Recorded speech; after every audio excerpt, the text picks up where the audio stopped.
قدیم مصر، طاقت، جاہ و جلال، اونچے محلات، وسیع دریا اور ایک ایسا بادشاہ جو خود کو سب سے بڑا سمجھتا تھا۔ یہ وہی سرزمین تھی جہاں ایک طرف سلطنت اپنی انتہا پر تھی اور دوسری طرف ظلم اپنی آخری حدوں کو چھو رہا تھا۔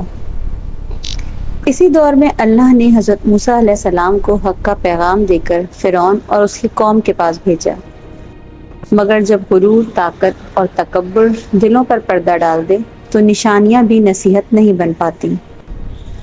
یہ کہانی صرف ایک بادشاہ کی شکست کی نہیں، بلکہ ایک پوری قوم کے انجام کی ہے، جس نے بار بار حق کو دیکھا مگر ہر بار انکار کیا، اور پھر ان پر ایسے ایسے عذاب آئے جو تاریخ میں عبرت کی مثال بن گئے۔ فرعون دراصل ایک شخصی نام نہیں، بلکہ قدیم مصر کے بادشاہ کے لیے استعمال ہونے والا لقب تھا۔ مصری تہذیب میں فرعون محض حکمران نہیں سمجھا جاتا تھا، بلکہ اقتدار، مذہب اور ریاست کا مرکز تھا۔ قرآنی بیانیے کے مطابق فرعون ایک ایسے حکمران کے طور پر سامنے آتا ہے جو حد سے بڑا ہوا متکبر تھا، بنی اسرائیل کو کمزور کر چکا تھا اور اپنی سلطنت کے نشے میں حق کو ٹھکرا رہا تھا۔ حضرت موسیٰ علیہ السلام کو اسی کے پاس بھیجا گیا تاکہ وہ اسے اللہ کی بندگی اور ظلم چھوڑنے کی دعوت دے، مگر جب دل تکبر سے بھر جائے تو حق کی آواز بھی بغاوت محسوس ہونے لگتی ہے۔ The gods awaken. What is this portent? قرآن بتاتا ہے کہ حضرت موسیٰ علیہ السلام کو 9 واضح نشانیاں عطا کی گئیں۔ ان میں سے بعض نشانیاں معجزات کی صورت میں تھیں، جیسے ہاتھ کا روشن ہو جانا، عصا کا اژدہا بن جانا، اور بعض فرعون کی قوم پر بطور تنبیہ نازل ہونے والے عذاب تھے۔ مقصد تباہی نہیں تھا، صرف تنبیہ تھا۔ ہر نشانی دراصل ایک موقع تھی، رجوع کا، توبہ کا اور ظلم چھوڑنے کا۔ لیکن جب قومیں نصیحت کو کمزوری سمجھنے لگتی ہیں تو پھر عذاب محض نشانی نہیں رہتا، فیصلہ بن جاتا ہے۔ فرعون کی قوم پر آنے والی پہلی بڑی تنبیہوں میں سے ایک قحط سالی اور پیداوار میں کمی تھی۔ قرآن کے مطابق اللہ نے فرعون کی قوم کو سالوں قحط کے عذاب میں اور پھلوں کی کمی میں مبتلا کیا تاکہ وہ ہوش میں آئیں۔ ذرا تصور کیجئے ایک ایسی تہذیب جو دریا، زرخیز زمین اور منظم نظام پر فخر کرتی ہو، اچانک رزق کی کمی میں مبتلا ہو جائے، کھیت کمزور پڑ جائیں، باغات سوکھنے لگیں، خوشحالی کی جگہ بے چینی لے لے، مگر اس کے باوجود غرور باقی رہا۔ The fruit trees عجیب بات یہ تھی کہ اگر خوشحالی آتی تو کہتے یہ ہمارا حق ہے، اور اگر مصیبت آتی تو اسے موسیٰ اور ان کے ساتھیوں کی نحوست قرار دیتے۔ جب پہلی تنبیہ نے بھی دل نہ بدلے تو اگلا عذاب آیا، طوفان۔ قرآن میں اس طوفان کا ذکر ہے جسے مفسرین نے شدید سیلاب، تباہ کن پانی یا ہر طرف پھیل جانے والی آفت کے طور پر بیان کیا ہے۔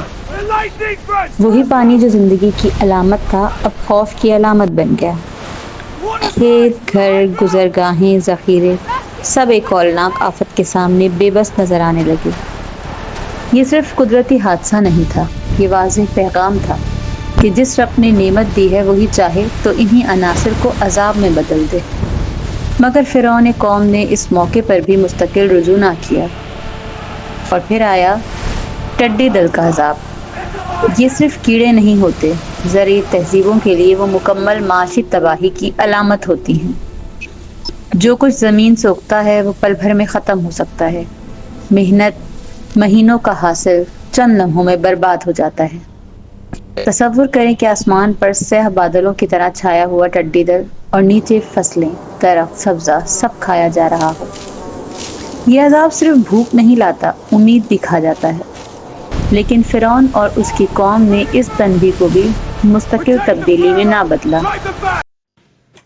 اس کے بعد چوتھا عذاب آتا ہے جوؤں کا یا چھوٹے موذی کیڑوں کا عذاب، جس کا ذکر قرآن میں قمل کے طور پر آیا ہے۔ مفسرین نے اس کی مختلف توضیحات پیش کی ہیں۔ بعض نے اسے جوئیں کہا ہے، بعض نے چھوٹے موذی کیڑے، یا ایسی آفت جو انسانوں اور ذخیرہ خوراک دونوں کو متاثر کرے۔ یعنی عذاب اب صرف کھیتوں تک محدود نہیں رہا تھا، اب وہ جسم، لباس، خوراک اور روزمرہ زندگی میں داخل ہو چکا تھا۔ جہاں سکون ہونا چاہیے تھا وہاں کراہت تھی، جہاں صفائی ہونی چاہیے تھی وہاں آلودگی اور اذیت تھی۔ یہ ایک ایسی سزا تھی جو انسان کی ظاہری شان کو توڑ دیتی ہے اور اسے اس کی بے بسی کا احساس دلاتی ہے۔ اور پھر پانچواں عذاب آیا مینڈکوں کا۔ مینڈک عام حالات میں تو ایک معمولی مخلوق لگتے ہیں، مگر جب یہی بے شمار تعداد میں ہر طرف پھیل جائیں، گھروں میں، برتنوں میں، راستوں میں، کھانوں کے قریب، سونے کی جگہوں پر، تو زندگی عذاب بن جاتی ہے۔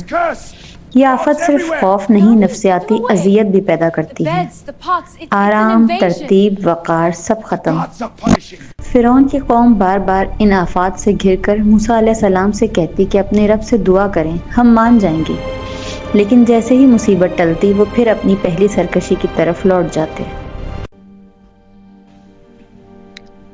اس کے بعد قرآن میں خون کے عذاب کا ذکر آیا ہے۔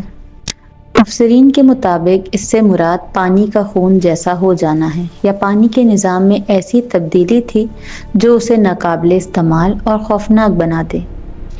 ایک ایسی تہذیب جو دریا پر زندہ ہو، اگر اسی کے پانی میں فساد آ جائے تو زندگی کا پورا ڈھانچہ لرز اٹھتا ہے۔ پینے کا پانی، کھیتی، روزمرہ استعمال سب متاثر ہو جاتے ہیں۔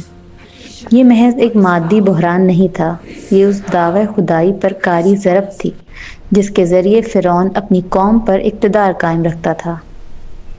دریائے نیل کا پانی سرخ پڑ گیا۔ قرآن ایک نہایت اہم نفسیاتی پہلو بیان کرتا ہے۔ جب عذاب آتا تو فرعون کی قوم کہتی ہے، موسیٰ اپنے رب سے دعا کرو، اگر یہ مصیبت ہم سے ٹل گئی تو ہم ایمان لے آئیں گے اور بنی اسرائیل کو تمہارے ساتھ جانے دیں گے۔ لیکن جیسے ہی عذاب ہٹا لیا جاتا وہ اپنے وعدے سے مکر جاتے۔ یہی وہ لمحہ ہے جہاں قوموں کا اصل چہرہ سامنے آتا ہے۔ مصیبت کے وقت عاجزی اور سکون کے وقت سرکشی۔ جب نشانیاں مکمل ہو گئیں، دلائل پورے ہو گئے، تنبیہیں بار بار آ گئیں اور پھر بھی انکار باقی رہا تو فیصلہ آ پہنچا۔ قرآن کے مطابق آخر کار فرعون اور اس کے ساتھیوں کو پکڑ لیا گیا اور سمندر میں غرق کر دیا گیا، کیونکہ انہوں نے اللہ کی نشانیوں کو جھٹلایا اور ان سے غفلت برتی۔ یہ انجام اچانک نہیں آیا تھا، اس سے پہلے قحط، اناج کی کمی، طوفان، ٹڈیوں، موذی کیڑوں، مینڈک اور خون۔ ہر عذاب کے بعد اگلے مرحلے پر واپسی کا دروازہ کھلا رکھا گیا، مگر جب ایک قوم مسلسل حق کو ٹکراتی رہے تو پھر تاریخ اسے نشان عبرت بنا دیتی ہے۔ فرعون کی قوم پر آنے والے عذاب محض قدیم قصہ نہیں، یہ ایک آفاقی سبق ہے کہ طاقت، ٹیکنالوجی، خوشحالی، درباری نظام اور ریاستی جلال، یہ سب مل کر بھی انسان کو نہیں بچا سکتے اگر اللہ نہ چاہے۔ یہ داستان بتاتی ہے کہ اللہ کی نشانیاں ہمیشہ ایک ہی شکل میں نہیں آتی، کبھی معجزہ بن کر، کبھی تنبیہ اور کبھی نعمتوں کے چھن جانے کی صورت میں آتی ہیں۔ فرعون کی قوم نے نشانیاں دیکھیں مگر مانا نہیں، عذاب آئے مگر دل نہ بدلے، وعدے کیے مگر نبھائے نہیں گئے، اور آخر کار وہی طاقت جس پر انہیں ناز تھا ان کے کسی کام نہ آ سکی۔ فرعون کی داستان آج بھی زندہ ہے، صرف ماضی کے ایک بادشاہ کی کہانی کے طور پر نہیں، بلکہ ایک نشان عبرت کے طور پر۔